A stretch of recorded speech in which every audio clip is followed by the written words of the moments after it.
Assalamu alaikum students, I hope you are doing well. Today in this video we are going to talk about pronoun antecedent agreement. So first of all, pronoun antecedent agreement जो है वो होते क्या हैं, ये कहते किसको हैं?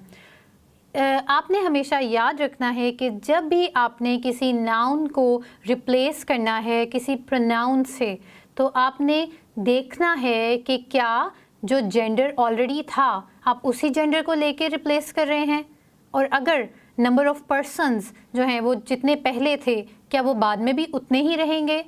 तो हमेशा जेंडर और नंबर के हिसाब से आपका जो प्रोनाउन है वो आपका डिफ़ाइन होता है या डिस्क्राइब होता है। तो इसको हम कहते हैं कि प्रोनाउन एंटीसीडेंट एग्रीमेंट, यानी कि हमारा जो प्रोनाउन है वो एंटीसीडेंट कर रहा है, यानी हमारे नाउन के साथ वो मैच कर रहा है। मैच किन दो चीज़ों में कर रहा है मैं आपको बता चुकी हूँ। नंबर में भी मैच करना चाहिए है, ठीक है, कि वो जितने थे उतने ही रहे हैं, और उसके जेंडर में भी मैचिंग होना ज़रूरी है। यानी अगर हम पहले किसी लड़की की बात कर रहे हैं तो हम अपने सेंटेंस के अगले फ्रेज़ में उसको हम कोई बॉय वाला जेंडर जो है वो इस्तेमाल नहीं कर सकते।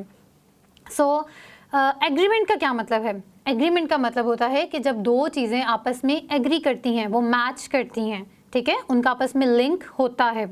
सो यहाँ पे मेरे पास कुछ एग्जांपल्स हैं जिनमें कुछ सेंटेंसेस दिए गए हैं। अब हम देखते हैं कि वो किस तरह से जो प्रोनाउंस हैं वो हमारे ऑलरेडी जो हमने नाउन्स लिखे हुए हैं उनके साथ एग्री करते हैं। So first of all we have I bought a book about Pakistan. मैंने पाकिस्तान के बारे में एक बुक ख़रीदी। It is very interesting. अगर हम पहले सेंटेंस में देखें तो I bought a book about Pakistan, ठीक है। अब यहाँ पे किस बारे में बात हो रही है? बुक के बारे में बात हो रही है। क्या चीज़ खरीदी है? बुक खरीदी है। तो बुक जो है हमारा एक नाउन है। यहाँ पे हमने जो इसको रिप्लेस आगे करना है वो हमने, अब बुक क्या होती है? बुक क्या कोई लड़का है? नो, ना ये कोई फीमेल है ना ये कोई मेल है। बुक जो है ये क्या है? एक नॉन लिविंग थिंग है, और नॉन लिविंग थिंग्स के लिए हम जो प्रोनाउन इस्तेमाल करते हैं वो होता है it. That's why we have used it in this sentence as a pronoun. It is very interesting, ठीक है। अब यहाँ पे जो बुक था, बुक को ही लेके हम आगे चल रहे हैं। बुक के बारे में ही मज़ीद एक्स्ट्रा इन्फॉर्मेशन दी जा रही है कि मैंने एक बुक ख़रीदी है जो कि बहुत इंटरेस्टिंग है, ठीक है। तो अब क्योंकि यहाँ पे बुक के बारे में बात हो रही थी तो हमने बुक को अपने माइंड में रखते हुए प्रोनाउन चूज़ किया है। सेकेंड सेंटेंस देखते हैं।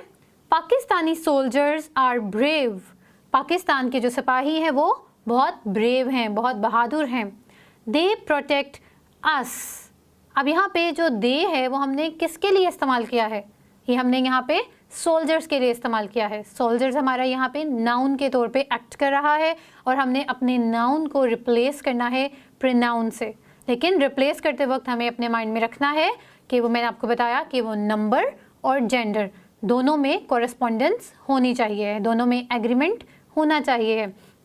तो यहाँ पे मैंने जो प्रोनाउन इस्तेमाल किया हुआ है वो है दे। अब आप सोचें कि यहाँ पे मैंने जो है ही या शी या इट क्यों नहीं इस्तेमाल किया? वो इसलिए इस्तेमाल नहीं किया क्योंकि यहाँ पे जो सोल्जर्स है वो बता रहा है कि वो एक से ज़्यादा हैं, ठीक है, वो क्वांटिटी में मोर देन वन है। तो जब नंबर में कोई चीज़ एक से ज़्यादा होती है, लिविंग थिंग्स, तो हम उनके लिए दे का प्रोनाउन इस्तेमाल करते हैं। That's why I have used they here. In the third sentence we can see Ahmed is my neighbour, he is a good man. यहाँ पे हमारा जो पहले सेंटेंस में फोकस है वो नाउन के ऊपर है जो कि नेम है अहमद, ठीक है। अहमद जो है वो मेरा नेबर है। ही इज़ अ गुड मैन। अब अहमद के बारे में ऑलरेडी बात हो चुकी हुई है। इस नाउन को हम ऑलरेडी पिछले सेंटेंस में डिफ़ाइन कर चुके हुए हैं। अब क्योंकि हमने उसी नाउन को रिप्लेस कर देना है किसी प्रोनाउन से, और हमने अपने माइंड में रूल को रखते हुए करना है, तो अहमद जो है वो एक क्या है? वो एक मेल जेंडर है, वो एक लड़का है। तो जो मेल हमारे होते हैं, मेल जेंडर के लिए हम ही का प्रोनाउन इस्तेमाल करते हैं। So that's why I have used he in this sentence, ठीक है। जो इसका सेकेंड फ्रेज था, सेकेंड सेंटेंस था, वहाँ पे मैंने ही का इस्तेमाल किया है। अगर यहाँ पे किसी लड़की की बात हुई होती, शिज़ा, आलिया, आमना, तो फिर हम यहाँ पे शी का इस्तेमाल करते। In the last sentence my mother is very caring, मेरी अम्मी जो हैं वो बहुत केयरिंग हैं, यानी वो बहुत ख्याल रखने वाली हैं। शी लव्स अस, अब किसके बारे में बात हो रही है? मदर के बारे में बात हो रही है। पिछले सेंटेंस में जो हमारा पूरा फोकस था, हमारा जो की पॉइंट था, वो हमारी मदर थी, क्योंकि वो एक नाउन था। ठीक है, हम नाउन के बारे में बात कर रहे थे। तो सेकेंड सेंटेंस में हम अपने नाउन को ही रिप्लेस करने लगे हैं। अब नाउन को रिप्लेस हमने किस तरह से करना है, ये देखते हुए कि हमारा जो नाउन है उसका जेंडर क्या है। अब मदर जो है वो क्या एक कैसा जेंडर है? ये एक फीमेल जेंडर है। ठीक है, ये फेमिनिन जेंडर के अंदर आता है। तो जब भी फेमिनिन जेंडर को, फीमेल को किसी हम रिप्लेस करेंगे तो उसके लिए हम हमेशा शी को एज अ प्रोनाउन इस्तेमाल करेंगे। That's why we have used she in the second sentence. Okay, so क्या बनेगा sentence? My mother is very caring, she loves us.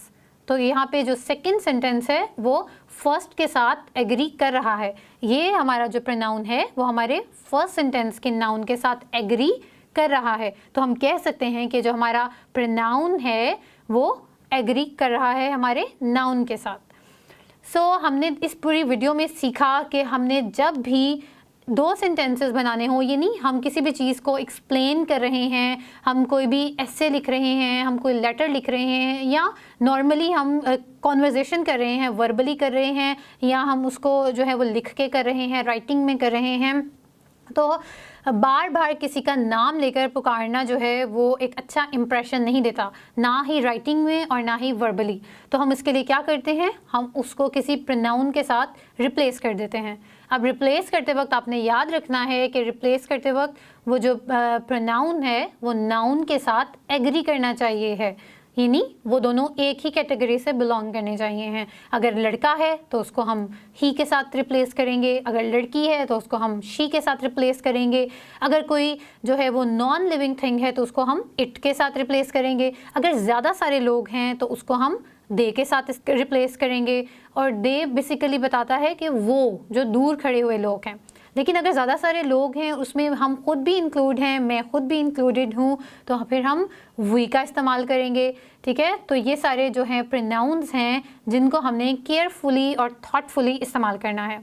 I hope आपको समझ आया होगा और आपको पता चला होगा कि प्रोनाउंस को हम किस तरह से इस्तेमाल करते हैं और नाउन्स को हम किस तरह से रिप्लेस कर सकते हैं। Thank you so much. अल्लाह हाफ़िज़।